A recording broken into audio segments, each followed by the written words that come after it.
ವೈದಿಕ ಸಂಸ್ಕೃತಿಯ ಪುನರುತ್ಥಾನವಾದ ಅಂಗವಾಗಿ ಉದ್ಯೋಗ ನಿರತ ವಿಪ್ರಸ ಸಮಾಜದ ಬಾಂಧವರಿಗಾಗಿ ಶ್ರೀ ಪುತ್ತಿಗೆ ವಿದ್ಯಾಪೀಠದ ಸಂಧ್ಯಾ ಶಾಖೆ ಉದ್ಘಾಟನೆಗೊಂಡಿತು.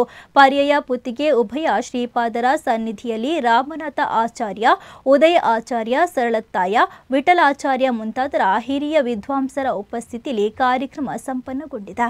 ಶ್ರೀ ಪುತ್ತಿಗೆ ಸಂಧ್ಯಾ ವಿದ್ಯಾಪೀಠವನ್ನು ಪುನಃ ಉದ್ಘಾಟಿಸಲಿಕ್ಕೆ ಬಹಳ ಸಂತೋಷ ಪಡ್ತಾ ಇದ್ದೇವೆ.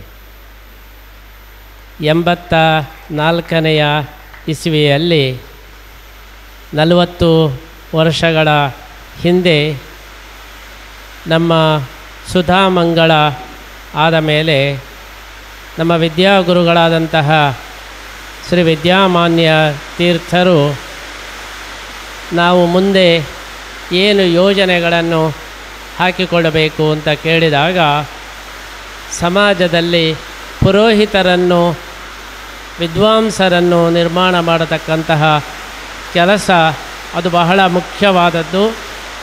ಆ ಬಗ್ಗೆ ನೀವು ಮುಂದೆ ಹೋಗಿ ಎಂಬುದಾಗಿ ನಮಗೆ ಆದೇಶವನ್ನು ನೀಡಿದಂತೆ 84ನೇ ಇಸವಿಯಲ್ಲಿ ಕಾಪು ಹಯಗ್ರೀವಾಚಾರ್ಯರ ನೇತೃತ್ವದಲ್ಲಿ ಇದೇ ಮಠದಲ್ಲಿ ಪೌರೋಹಿತ್ಯ ಶಿಕ್ಷಣ ಕೇಂದ್ರವನ್ನು ನಾವು ಸ್ಥಾಪನೆ ಮಾಡಿದೆವು.